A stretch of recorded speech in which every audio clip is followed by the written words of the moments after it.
آگے اللہ سبحانہ تعالیٰ فرماتے ہیں وَسَخَّرَ لَكُمُ اللَّيْلَ، اور اس نے مسخر کیا تمہارے لیے رات، وَالنَّهَارَ اور دن کو، وَالشَّمْسَ اور سورج، وَالْقَمَرَ اور چاند کو۔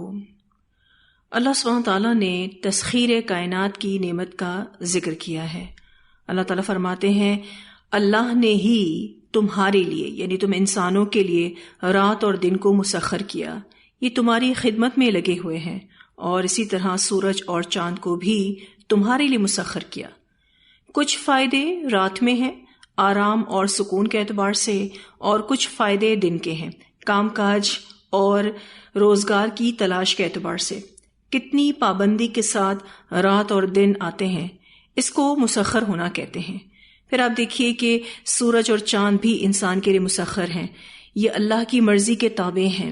سورج سے ہمیں روشنی اور حرارت ملتی ہے، اور چاند سے دنوں، مہینوں اور سالوں کا حساب معلوم ہوتا ہے۔ پھر اللہ سبحانہ تعالیٰ فرماتے ہیں وَالنُّجُومُ، اور ستارے بھی مُسَخَّرَاتٌ بِأَمْرِهِ، مسخر کیے گئے ہیں اس کے حکم سے۔ اللہ کے بتائے ہوئے راستے اور کام پر مسخر ہیں، یہ ستارے اپنی مرضی نہیں کرتے۔ ستارے بھی اس کے حکم اور ارادے کے پابند ہیں، تاکہ ان کے ذریعے سے خشکی اور سمندر میں راستوں کا پتہ لگایا جا سکے۔ یہ ستارے آسمان دنیا کے لیے زینت بھی ہیں۔ تو اللہ سبحانہ تعالیٰ نے یہاں پر رات اور دن، سورج اور چاند اور ستاروں کی تسخیر کا بیان کیا ہے۔ اس سے اللہ سبحانہ تعالیٰ نے اپنی قدرت کا اظہار کیا ہے اور توحید کے دلائل دیے ہیں کہ عبادت کے لائق صرف اور صرف وہی ہستی ہے۔ ان فی ذالک، بے شک اس میں، لآیات، البتہ نشانیاں ہیں، لقوم یعقلون، اس قوم کے لیے جو عقل رکھتی ہو۔ یعنی یہ دلائل صرف اور صرف انہی کو ہی فائدہ دیں گے جو اپنی عقلوں سے کام لیتے ہیں۔ اللہ سبحانہ تعالیٰ نے عقل والوں کو غور و فکر کرنے کی تلقین کی ہے، کیونکہ جو لوگ غور و فکر نہیں کرتے وہ جانوروں کی طرح ہیں۔ اللہ سبحانہ تعالیٰ سورۃ الاعراف کی آیت نمبر 54 میں فرماتے ہیں بے شک تمہارا رب اللہ ہے جس نے آسمانوں اور زمین کو 6 دن میں پیدا کیا، پھر وہ عرش پر بلند ہوا یا مستوی ہوا، رات کو دن پر اڑا دیتا ہے، جو تیز چلتا ہوا اس کے پیچھے چلا آتا ہے، اور سورج اور چاند اور ستارے پیدا کیے اس حال میں کہ اس کے حکم کے تابع کیے ہوئے ہیں۔ سن لو، پیدا کرنا اور حکم دینا اسی کا کام ہے، بہت برکت والا ہے اللہ جو سارے جہانوں کا رب ہے۔ تو اللہ سبحانہ تعالیٰ نے یہ جو آخر میں بات کہی ان فی ذالک لآیات لقوم یعقلون، اس میں عقل والوں کے لیے نشانیاں ہیں۔ اللہ تعالیٰ نے آپ دیکھیے دن اور رات کو کتنا مناسب بنایا ہے، کتنا بیلنسڈ بنایا ہے، اور اس میں کتنی ویرائٹی بھی دی ہے۔ آپ دیکھیے تو دن میں صبح کی روشنی الگ انداز میں، دوپہر میں الگ انداز میں، اور شام میں الگ انداز میں دی۔ الحمدللہ کائنات میں ہونے والی تبدیلی انسان کو متوجہ کرتی ہے تاکہ ہم اس کے ذریعے اصل مالک تک پہنچ جائیں۔ پھر اللہ تعالیٰ فرماتے ہیں وَمَا ذَرَأَ، اور جو پیدا کیں، لکم تمہارے لیے، فی الارض زمین میں، یعنی مختلف چیزیں، مختلفاً مختلف ہیں، الوانہ رنگ اس کے۔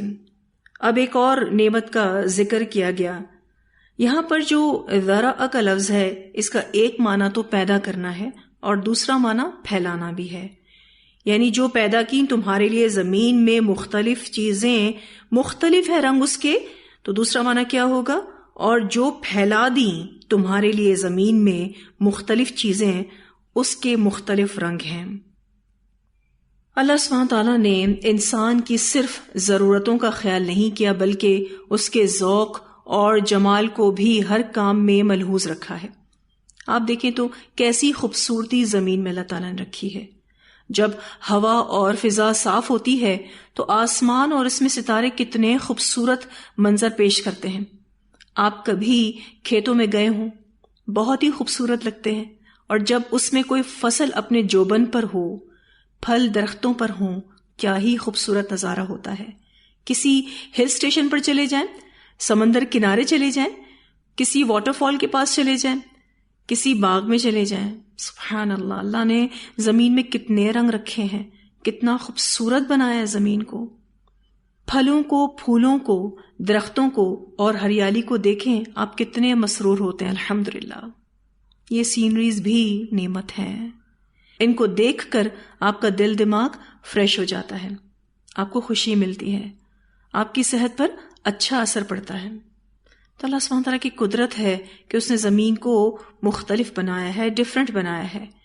کوئی زمین نرم ہے تو کوئی سخت ہے، کوئی بنجر ہے تو کوئی زرخیز ہے.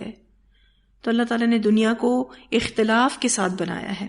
اس سے ہمیں کیا سبق ملتا ہے؟ کہ ہمیں ڈفرینس آف مینجمنٹ آنا چاہیے، یعنی اختلاف کے ساتھ جینا آنا چاہیے. اللہ تعالیٰ فرماتے ہیں ان فی ذالک، یقیناً اس میں، لآیۃ، البتہ ایک نشانی ہے، لقوم یذکرون، اس قوم کے لیے جو نصیحت پکڑتی ہو. تو اس میں کیا نشانی ہے؟ کہ ہمیں اختلافات کے ساتھ جینا آنا چاہیے. پھر اللہ تعالیٰ فرماتے ہیں وَهُوَ الَّذِي، اور وہ اللہ، وہ ذات ہے جس نے سخر البحر، مسخر کیا سمندر کو، لِتَأْكُلُوا، تاکہ تم کھاؤ، منہ اس سے، لحمن، گوشت، طرین، تازہ، یعنی مچھلی کا تازہ گوشت، وَتَسْتَخْرِجُوا، اور تم نکالو، منہ اس سے، حلیتن، زیور، تلبسونہا، تم پہنتے ہو اس کو، یعنی تم اس میں سے موتی اور جواہر نکالتے ہو، سیپی نکالتے ہو، اور پھر اس کو تم زیور بنا کے استعمال کرتے ہو. تو سمندر سے موتی اور بہت سی دوسری ایسی چیزیں نکالی جاتی ہیں جن میں زیورات اور آرائش کا سامان تیار ہوتا ہے. اور اسی بات کا ذکر ہو رہا ہے وَتَسْتَخْرِجُوا مِنْهُ حِلْيَةً تَلْبَسُونَهَا. وَتَرَى الْفُلْكَ، اور تم دیکھتے ہو کشتیوں کو، مواخرہ، پھاڑنے والی ہیں، فیہ، اس میں. مواخرہ کو جو لفظ ہے اس کا معنی ہوتا ہے ہوا کے چلنے کا شور. جب کشتی چلتی ہے تو لگتا ہے کہ وہ سمندر کا سینہ چیرتے ہوئے جا رہی ہے، جیسے کینچی کپڑا کاٹتی ہے. اللہ تعالیٰ فرماتے ہیں وَتَرَى الْفُلْكَ مَوَاخِرَ فِيهِ، اور تم دیکھتے ہو کشتیوں کو پھاڑنے والی ہیں اس میں. وَلِتَبْتَغُوا، اور تاکہ تم تلاش کرو، مِن فَضْلِهِ، اس کے فضل سے، یعنی تم تجارت کر کے، مچھلیاں اور جواہرات وغیرہ کی تجارت اور کشتیاں چلانے کا کام کر کے اس کا فضل تلاش کرو. آپ دیکھتے ہیں کہ بہت ساری شپمنٹس بائی سی ہوتی ہیں، اس سے بھی لوگ کماتے ہیں. کچھ لوگ وہ سامان دوسری جگہ بھیج کر کماتے ہیں، اور کچھ لوگ یہ شپنگ کمپنیز کے تھرو کماتے ہیں. وَلَعَلَّكُمْ تَشْكُرُونَ، اور تاکہ تم شکر ادا کرو. اللہ سبحانہ تعالیٰ نے یہاں سمندر جیسی نعمت کا ذکر کیا ہے. سمندر کو اللہ تعالیٰ نے مسخر کیا ہے. آپ دیکھیں تو کتنی بڑی مخلوق ہے. سمندر کو دیکھ کر لگتا ہے کہ زندہ چیز ہے. اس کی گہرائی، اس کا سائز، اس کی لہروں کی تیزی اور سرکشی، لیکن اللہ نے اسے اپنے قوانین کا پابند بنایا ہے. انسان نے اس سمندر کے پانی کے اندر اور اوپر کنٹرول کیا ہوا ہے، اور اللہ نے انسان کو اس قابل بنایا کہ وہ اس میں سواری کر سکتا ہے، غوطہ خوری کر سکتا ہے، سمندری شکار کر سکتا ہے. یہ اللہ ہی ہے کہ جس نے اتنے بڑے سمندر کو انسان جیسی کمزور مخلوق کے لیے مسخر کیا ہے. یہ بھی بہت بڑی نعمت ہے. اور آپ دیکھیے یہاں سمندر کے 3 فائدے بتائے گئے ہیں. پہلا فائدہ لِتَأْكُلُوا مِنْهُ لَحْمًا طَرِيًّا، تاکہ تم کھاؤ اس سے گوشت تازہ، یعنی مچھلی کا. سمندری خوراک ہمیشہ سے انسانی زندگی میں بہت اہم رہی ہے. اس جدید دور میں اس کے فائدے اور سامنے آئے ہیں، جس کی وجہ سے اس کی اہمیت اور بڑھ گئی ہے. تو اللہ سبحانہ تعالیٰ فرماتے ہیں تمہیں سمندر سے فائدہ ملتا ہے. کیا فائدہ؟ کہ تم اس سے تازہ گوشت نکال کر کھا سکتے ہو. آپ نے دیکھا اس سے پہلے خشکی کی نعمتوں کا ذکر کیا گیا، اب سمندر کی نعمتوں کا ذکر کیا جا رہا ہے. تو تمہیں سی فوڈ کھانے کو ملتا ہے، اور وہ بھی کتنی ویرائٹی کے ساتھ. سبحان اللہ. پھر اللہ تعالیٰ فرماتے ہیں تم نکالتے ہو اس سے زیور، تم پہنتے ہو اس کو. وَتَسْتَخْرِجُوا مِنْهُ حِلْيَةً تَلْبَسُونَهَا، یہ دوسرا فائدہ ہے. پھر اسی طرح سے تیسرا فائدہ وَتَرَى الْفُلْكَ مَوَاخِرَ فِيهِ وَلِتَبْتَغُوا مِنْ فَضْلِهِ. اور ان تمام فائدوں کے بعد اللہ تعالیٰ کیا چاہتے ہیں؟ وَلَعَلَّكُمْ تَشْكُرُونَ، اور تاکہ تم شکر ادا کرو. اتنی نعمتیں دیں، مطلوب کیا ہے؟ شکر گزاری۔ اللہ تعالیٰ نے جو بھی نعمتیں دی ہیں اس کا جواب بس یہی ہے کہ دل سے اللہ کا شکر ادا کریں اور اس کی فرما برداری میں زندگی گزاریں۔ اس سے انشاءاللہ نعمتوں کا شکرانہ اللہ قبول کرے گا، نعمتوں میں مزید اضافہ کرے گا، ان نعمتوں کے استعمال کا مزہ دوبالا کر دے گا۔ اللہ اپنے بندوں کو نعمتیں دینا چاہتے ہیں، دنیاوی اعتبار سے اور اخروی اعتبار سے بھی۔ لینے والا بندہ چاہیے۔ تو اللہ سبحانہ تعالیٰ نے یہاں پر سمندر کی نعمتوں کا ذکر کیا ہے۔ بندوں کو کیا چاہیے کہ اللہ کے ان احسانات کو یاد کریں اور اس کے شکر گزار بندے بن کر رہیں۔ پھر اللہ تعالیٰ فرماتے ہیں وَأَلْقَى، اور اس نے ڈال دیے، فِي الْأَرْضِ، زمین میں، رواسیہ، پہاڑ، ان تمید بکم، تاکہ نہ ڈگمگا جائے تمہیں لے کر۔ اللہ سبحانہ تعالیٰ نے زمین میں پہاڑ اس لیے کھڑے کیے تاکہ وہ تمہیں لے کر ڈول نہ جائے۔ جب زمین بنی تو وہ ہچکولے کھا رہی تھی، اللہ نے اس کو بیلنس کرنے کے لیے اور اس کی موومنٹ کو روکنے کے لیے پہاڑ گاڑ دیے۔ اگر یہ پہاڑ نہ ہوتے تو بڑے بڑے زلزلے آتے، کوئی جی نہ سکتا، اور یہ بات آج کی جدید تحقیق بتاتی ہے۔ پھر یہ کہ اللہ تعالیٰ نے زمین پر پہاڑوں کو کسی خاص ترتیب اور حکمت سے پیدا کیا ہے اور رکھا ہے۔ کہیں آپ دیکھیں تو اونچے اونچے پہاڑ ہیں، کہیں پھیلاؤ زیادہ ہے لیکن بلندی کم ہے، کہیں دور دور تک پہاڑوں کا نام و نشان نہیں ملتا۔ یہ سب کچھ زمین کے بیلنس کو برقرار رکھنے کے لیے کیا گیا ہے۔ تو انسانوں کے لیے پہاڑوں کا سب سے بڑا فائدہ یہ ہے کہ وہ زمین پر سکون سے رہ سکتا ہے۔ ہم سب جانتے ہیں کہ زمین بہت تیزی کے ساتھ اپنے مدار پر چل رہی ہے، اس کی موومنٹ یعنی اس کا ہلنا جلنا رک جائے، اس لیے پہاڑوں کو اس میں گاڑ دیا گیا ہے۔ پھر اللہ تعالیٰ فرماتے ہیں وَأَنْهَارًا، اور نہریں، وَسُبُلًا، اور راستے۔ پھر اللہ سبحانہ تعالیٰ نے انہی پہاڑوں سے دریاؤں کو رواں کیا۔ آپ جانتے ہیں کہ دریاؤں کا سورس پہاڑ ہیں، الحمدللہ۔ پھر انہی دریاؤں سے نہریں نکلتی ہیں۔ یہ نہریں ایسے ہی ہیں زمین میں جس طرح ہمارے جسم میں وینز ہیں یعنی بلڈ ویسلز ہیں جو پورے جسم کو خون پہنچاتی ہیں۔ تو اللہ سبحانہ تعالیٰ فرماتے ہیں اور نہریں بنائیں، یعنی تمہارے لیے پانی کا سورس بنا دیا۔ پھر اللہ تعالیٰ فرماتے ہیں وَسُبُلًا، اور راستے بنائے۔ سبولن سے مراد قدرتی راستے ہیں جو پہاڑوں کے بیچ سے نکلتے ہیں۔ ان قدرتی راستوں کی بڑی اہمیت پہاڑی علاقوں میں ہوتی ہے، لیکن یہ کہ میدانی علاقوں میں بھی اس کی اہمیت کچھ کم نہیں ہے۔ آپ دیکھیے کہ یہاں پر اللہ سبحانہ تعالیٰ نے وَأَنْهَارًا وَسُبُلًا ایک ساتھ دونوں کا تذکرہ کیا ہے۔ یہ دونوں الفاظ ایک ساتھ آئے ہیں، وہ اس لیے کہ پہاڑ سے جب نہریں نکلتی ہیں تو ساتھ ساتھ راستے بنتے جاتے ہیں۔ سبحان اللہ۔ کبھی آپ نے ہوائی سفر کیا ہو اور ہوائی جہاز تھوڑا ہی اوپر اڑان بھرتا ہے اور آپ زمین کی طرف دیکھیں تو آپ کو زمینی راستے واضح طور پر نظر آتے ہیں۔ الحمدللہ، بڑی حیرت ہوتی ہے کہ کس طرح سے پورا میپ اللہ تعالیٰ نے ڈیزائن کیا ہوا ہے۔ تو اللہ سبحانہ تعالیٰ فرماتے ہیں اور ہم نے راستے بنائے۔ اب ہم دیکھتے ہیں کہ اللہ نے انسان کو عقل دی، اس کو الہام کیا کس طرح سے موٹر ویز بنائے گئے ہیں، کس طرح سے ہائی ویز بنائے گئے ہیں زمین میں، اور میٹرو اسٹیشنز بنائے گئے ہیں، اور ایک منزلہ نہیں 2 منزلہ زمین کے اندر میٹرو اسٹیشنز بنائے گئے ہیں۔ بڑے بڑے بس کے روٹس ہیں، ایک علاقے سے دوسرے علاقے تک جانے کے لیے، ایک شہر سے دوسرے شہر جانے کے لیے الحمدللہ بہترین راستے بنائے جا چکے ہیں۔ یہ اللہ ہی ہے جو انسان کو سکھاتا ہے کہ اس طرح سے راستے بن سکتے ہیں۔ اور آپ یہ دیکھیے کہ ان راستوں کی نشاندہی زمین پر قدرتی طور پر موجود ہے۔ تبھی آپ نے کبھی دیکھا ہے کہ کسی سڑک کے بیچ میں کسی نے بلڈنگ بنا دی ہو؟ نہیں دیکھا نا۔ آپ نے کبھی اس بات پر غور کیا ہے کہ بلڈنگیں ایک طرف ہیں، سڑک ایک طرف ہے، تو کس نے بتایا کہ یہاں سڑک ہونی چاہیے؟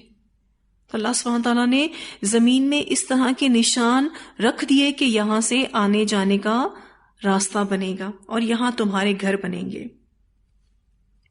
پھر یہ کہ یہ راستے صرف زمین میں ہی نہیں بلکہ ہوا میں بھی ہیں. الحمدللہ جب پلینز اڑتے ہیں ایک شہر سے دوسرے شہر جانے کے لیے، ایک ملک سے دوسرے ملک جانے کے لیے، تو ان کو میپ دیا جاتا ہے، وہ میپ کو فالو کرتے ہیں، وہ برابر نقشے کو فالو کرتے ہیں. الحمدللہ. اللہ سبحانہ تعالیٰ فرماتے ہیں لعلکم تہتدون، تاکہ تم ہدایت پا جاؤ. اللہ نے یہ راستے تمہیں اسی لیے دیے تاکہ تم صحیح منزل پر پہنچ جاؤ. وعلامات، اور علامات یعنی رکھدین.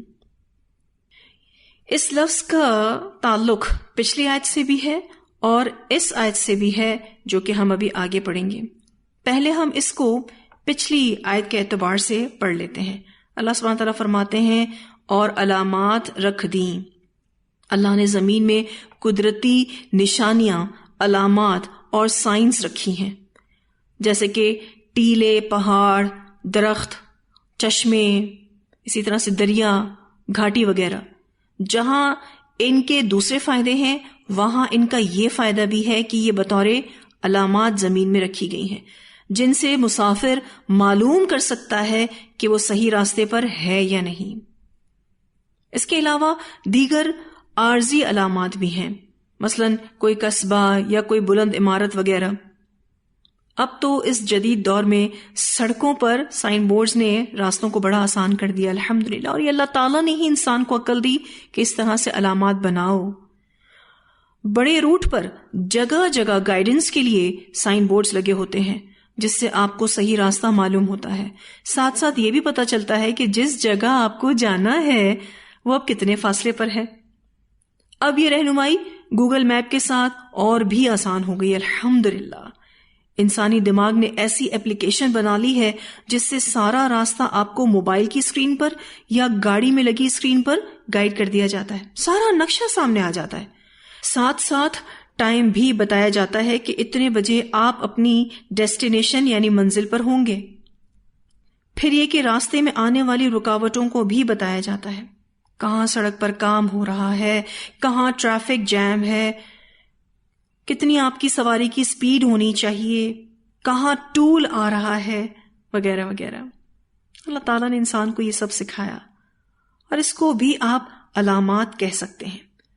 جدید دور میں یہ بھی سہولت آ چکی ہے کہ آپ کو جس جگہ جانا ہے اس کا لائیو ویو آپ کر سکتے ہیں. گوگل میپ پر آپ اس کا لائیو ویو کر سکتے ہیں اور اس کی پکچرز بھی دیکھ سکتے ہیں. بڑی ہی حیران کن ایجاد ہے الحمدللہ. تو اللہ تعالیٰ فرماتے ہیں اور علامات رکھ دیں تمہاری رہنمائی کے لیے. یہ نیچرل سائنس ہیں، اس کی بڑی قدر معلوم ہوتی ہے جب آپ صحرا میں سفر کر رہے ہوں، جہاں کوئی سڑک نہیں ہوتی، جہاں کوئی واضح علامت نہیں ہوتی. اگر یہ علامتیں نہ ہوتی تو انسان صحیح سفر نہیں کر سکتا تھا. پھر اللہ سبحانہ تعالیٰ فرماتے ہیں وَبِالنَّجْمِ، اور ستاروں کے ساتھ، ہم یہتدون، وہ راہ پاتے ہیں. اب آپ دیکھیے کہ یہ ستارے بھی علامات ہیں، کیونکہ جیسے میں نے آپ کو کہا نا وَعَلَامَاتٍ کا لفظ اس آیت کے ساتھ بھی کنیکٹڈ ہے. اور علامات رکھ دیں، اور علامات کیا ہیں؟ یہ ستارے ہیں جن کے ساتھ تم راہ پاتے ہو. یعنی ستارے آسمان میں سائن بورڈ ہیں. ستاروں کی موومنٹ سے پہلے جب گھڑیاں نہیں تھیں تو وقت معلوم کیا جاتا تھا، اور ابھی بھی معلوم کیا جا سکتا ہے کہ رات کا کتنا حصہ گزر چکا ہے، کتنا باقی ہے. پھر یہ کہ سمت یعنی ڈائریکشن بھی معلوم کی جا سکتی ہے. اب تو خیر الحمدللہ گھڑیاں ہیں جو وقت بتا دیتی ہیں، اور میپس بھی بن چکے ہیں. پرانے زمانے میں سمندری اور صحرائی سفر رات کے وقت ستاروں کی مدد سے ہی ممکن ہوتے تھے. تو رات کے وقت سفر میں ستارے کمپلیٹ گائیڈنس دیتے ہیں، خواہ سفر بری ہو یعنی خشکی پر ہو یا بحری ہو یعنی سمندر میں ہو. اچھا، آپ نے کتب نما دیکھا ہوگا، لوگ آج کل اس کو یوز کرتے ہیں. تو یہ کتب نما انڈائریکٹلی ستاروں سے رہنمائی لے رہا ہوتا ہے. آپ کہیں بھی ہوں دنیا میں، کتب نما کی سوئی شمال کی طرف ہو جاتی ہے جس سے باقی ڈائریکشنز واضح ہو جاتی ہیں. یہ سب علامتیں ہمارے لیے اللہ نے بنائی ہیں.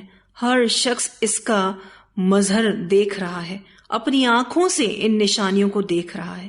یہ سب توحید پر دلیل ہے الحمدللہ کہ اللہ کے سوا کوئی بھی یہ علامات نہیں بنا سکتا تھا. یہ اللہ ہی ہے جس نے یہ سب کچھ بنایا، تو پھر عبادت کے لائق بھی وہی ہستی ہے. پھر اللہ سبحانہ تعالیٰ فرماتے ہیں افمن یخلق، کیا بھلا وہ جو پیدا کرتا ہے، کمن مانند اس کے ہو سکتا ہے جو لا یخلق پیدا نہیں کرتا. اللہ سبحانہ تعالیٰ فرماتے ہیں اب ذرا سوچو، کیا وہ اللہ جو یہ سب چیزیں پیدا کرتا ہے اس جیسا ہو سکتا ہے جو کچھ بھی پیدا نہیں کر سکتا؟ جب وہ کچھ بھی پیدا نہیں کر سکتے تو پھر وہ اللہ کے شریک کیسے ہو سکتے ہیں؟ افلا تذکرون، کیا بھلا نہیں تم نصیحت پکڑتے؟ اس آیت میں اللہ سبحانہ تعالیٰ نے مشرکین مکہ کو ڈانٹا ہے کہ اللہ سبحانہ تعالیٰ کیسے ان بتوں کی طرح ہو سکتا ہے، ان جھوٹے معبودوں کی طرح ہو سکتا ہے جو کچھ بھی پیدا کرنے کی قدرت نہیں رکھتے. اللہ تعالیٰ فرماتے ہیں کیا پھر تم نصیحت حاصل نہیں کرتے؟ پھر اللہ تعالیٰ فرماتے ہیں وَإِن تَعُدُّوا، اور اگر تم گننا چاہو نعمت اللہ، اللہ کی نعمتوں کو، لا تحصوها، نہیں تم شمار کر سکتے ان کا. یہاں جو لفظ آیا ہے تعدو، عین دال دال اس کا روٹ ورڈ ہے. ایکوریٹ کاؤنٹنگ کو کہتے ہیں، یعنی درستگی پر گننا، ایکوریسی پر گننا. اگر تم گننا چاہو اللہ کی نعمتوں کو نہیں تم شمار کر سکتے ان کا.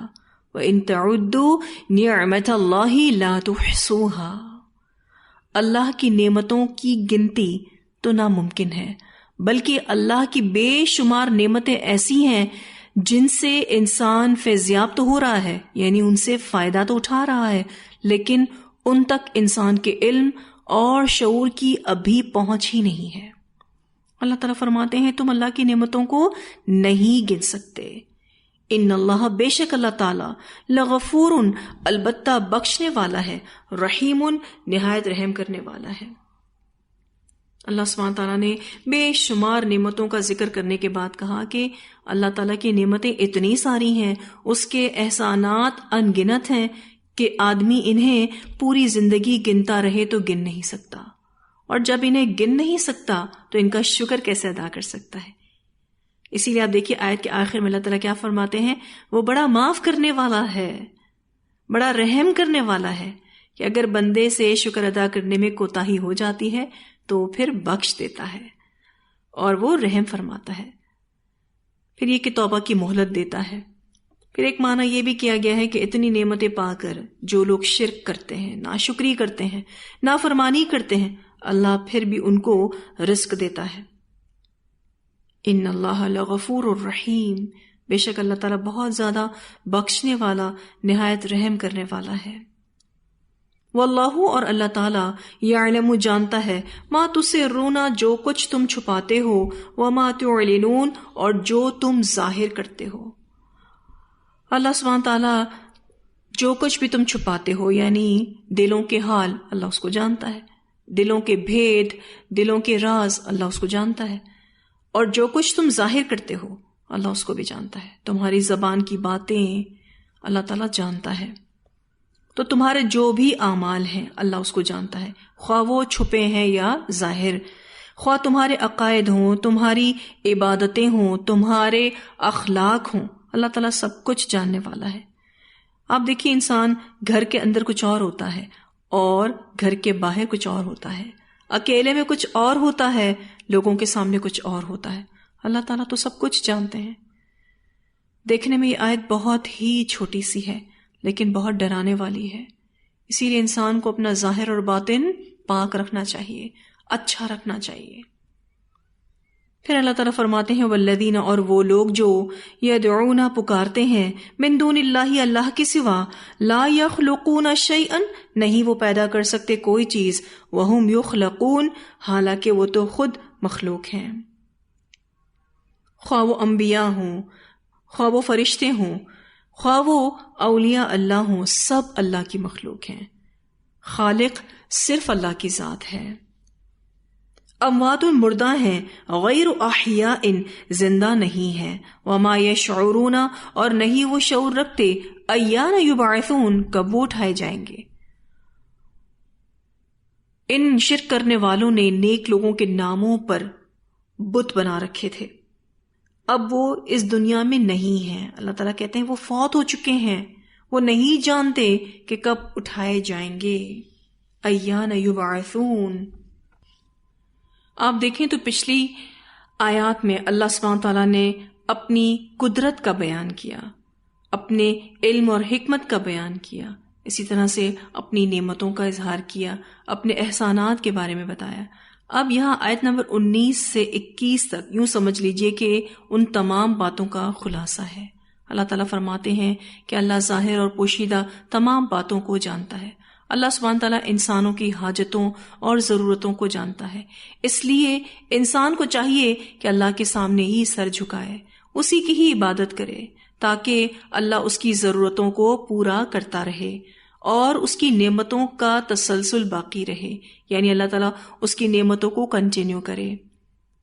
پھر یہ کہ کفار قریش کے بارے میں کہا جا رہا ہے کہ جن ہستیوں کو یہ لوگ اللہ کے سوا پکارتے ہیں وہ تو کچھ بھی پیدا نہیں کر سکتے، جن بتوں کو انہوں نے اپنے ہاتھوں سے بنایا ہے وہ تو بہت ہی کمزور ہیں، عاجز ہیں۔ پھر اللہ سبحانہ تعالیٰ نے مزید تاکید کے طور پر آیت نمبر 21 میں فرمایا کہ وہ تو مردہ ہیں، زندہ نہیں ہیں، اور انہیں یہ شعور بھی نہیں کہ وہ کب اٹھائے جائیں گے، تو پھر وہ اللہ کے سوا معبود کیسے ہو سکتے ہیں؟ کیسے تم ان کو اللہ کے ساتھ شریک بنا سکتے ہو؟ کتنی واضح آیات ہیں، توحید کے کتنے بہترین دلائل اللہ سبحانہ تعالیٰ نے بیان کیے ہیں۔ اس کے بعد بھی اگر کوئی شرک کرے تو پھر اس کو واقعی جہنم رسید ہونا چاہیے۔ اس کے بعد بھی کوئی اللہ کو ایک نہ مانے، اس کی قدرتوں کو نہ مانے، اس کے احسانات کو نہ مانے، شکر گزاری نہ کرے، فرما برداری نہ کرے، تو پھر اس کی سزا جہنم ہی ہونی چاہیے۔ تو یہاں الحمدللہ ہمارا یہ لیسن مکمل ہوا۔ ان آیات کی تلاوت سنتے ہیں۔ بسم اللہ الرحمن الرحیم۔ اتی امر اللہ فلا تستعجلوہ سبحانہ وتعالی عما یشرکون۔ ينزل الملائكة بالروح من أمره على من يشاء من عباده أن أنذروا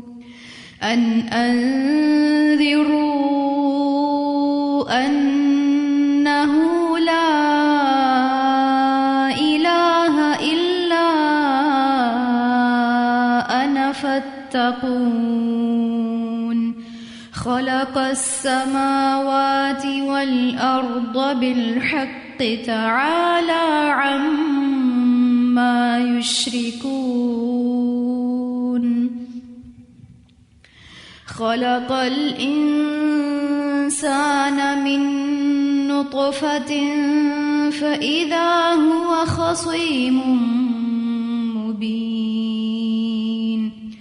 والأنعام خلقها لكم فيها دفء ومنافع ومنها تأكلون وَلَكُمْ فِيهَا جَمَالٌ حِينَ تُرِيحُونَ وَحِينَ تَسْرَحُونَ وَتَحْمِلُ أَثْقَالَكُمْ إِلَى بَلَدٍ لَّمْ تَكُونُوا بَالِغِيهِ إِلَّا بِشِقِّ الْأَنفُسِ إِنَّ رَبَّكُمْ لَرَءُوفٌ رَّحِيمٌ وَالْخَيْلَ وَالْبِغَالَ وَالْحَمِيرَ لِتَرْكَبُوهَا وَزِينَةً وَيَخْلُقُ مَا لَا تَعْلَمُونَ وَعَلَى اللَّهِ قَصْدُ السَّبِيلِ وَمِنْهَا جَائِرٌ وَلَوْ شَاءَ لَهَدَاكُمْ أَجْمَعِينَ۔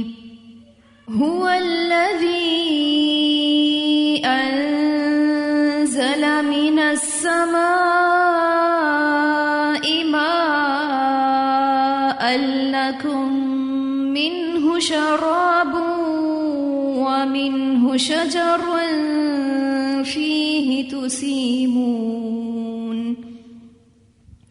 ينبت لكم به الزرع والزيتون والنخيل والأعناب ومن كل الثمرات إن في ذلك لآية لقوم يتفكرون وسخر لكم الليل والنهار والشمس والقمر والنجوم مسخرات بأمره إن في ذلك لآيات لقوم يعقلون وما ذرأ لكم في الأرض مختلفا ألوانه إن في ذلك لآية لقوم يذكرون وهو الذي سخر البحر لتأكلوا منه لحما طريا وتستخرجوا منه حلية تلبسونها وترى الفلك مواخر فيه ولتبتغوا من فضله ولعلكم تشكرون وألقى في الأرض رواسي أن تميد بكم وأنهارا وسبلا لعلكم تهتدون وعلامات وبالنجم هم يهتدون أفمن يخلق كمن لا يخلق أفلا تذكرون وإن تعدوا نعمة الله لا تحصوها إن الله لغفور رحيم والله يعلم ما تسرون وما تعلنون والذين يدعون من دون الله لا يخلقون شيئا وهم يخلقون أموات غير أحياء وما يشعرون أيان يبعثون۔ سورۃ النحل کی آیت نمبر 18 میں ہم نے پڑھا وَإِن تَعُدُّوا نِعْمَةَ اللَّهِ لَا تُحْصُوهَا إِنَّ اللَّهَ لَغَفُورٌ رَحِيمٌ۔ اللہ سبحانہ تعالیٰ فرماتے ہیں کہ تم اللہ کی نعمتوں کو، بلیسنگز کو، اس کی فیورز کو گننا چاہو تو گن نہ سکو گے، جیسے تندرست بدن، آفات سے محفوظ جسم، صحیح آنکھیں، عقل سلیم، پھر اسی طرح سے سننے کی صلاحیت، پھر یہ کہ ہمارے ہاتھوں اور پیروں کا پراپر کام کرنا، ہمارا چلنا پھرنا، پھر یہ کہ دینی اور دنیاوی ضرورتوں کو اللہ تعالیٰ نے پورا کیا، الحمدللہ بے شمار چیزیں بنائیں، اور وہ اتنی زیادہ ہیں کہ ان کا شمار ممکن ہی نہیں۔ اگر کوئی اللہ کی چھوٹی سی نعمت کی معرفت حاصل کرنے کی کوشش کرے گا تو وہ حاصل نہ کر سکے گا، تو ان نعمتوں کا کیا کہنا جنہیں ساری مخلوق مل کر بھی شمار نہیں کر سکتی۔ پھر اللہ تعالیٰ کا یہ کہنا کہ تم شکر گزاری میں جو کمی کرتے ہو یا پھر جو لوگ نافرمانی کرتے ہیں، اللہ تمہیں اپنی نعمتوں سے محروم نہیں کرتا۔ کیوں؟ کیونکہ اللہ تعالیٰ غفور الرحیم ہے۔ اب ہمیں اللہ کی بھرپور شکر گزاری کرنی ہے، یہ بات تو طے شدہ ہے کہ ہمارے پاس بے شمار نعمتیں ہیں، اور یہ بات بھی طے شدہ ہے کہ ہم اس کا شکر ادا نہیں کر سکتے۔ اب ہم کوشش کریں گے کہ ایسے اعمال کریں جن سے اللہ راضی ہوتا ہے، اللہ ہی کے بتائے ہوئے اذکار سے شکر ادا کرنے کی کوشش کریں گے، اس کی دی ہوئی نعمتوں کو صحیح جگہ استعمال کریں گے انشاءاللہ۔ سب سے پہلے جو زندگی اللہ نے ہمیں دی ہے اس پر راضی رہنا ہے۔ اس سے آپ کو کیا فائدہ ملے گا؟ پہلی چیز، آپ کی خوشیاں بڑھ جائیں گی، اس کا مزہ دوبالا ہوگا۔ پھر یہ کہ ہماری زندگی میں سکون اور امن آئے گا، آپ کا جسم طاقت محسوس کرے گا، آپ پر اعتماد ہوں گے، آپ کے کانفیڈنس کا لیول بڑھے گا۔ پھر اسی طرح سے بے چینی، انزائٹی اور ڈپریشن نہیں ہوگا انشاءاللہ۔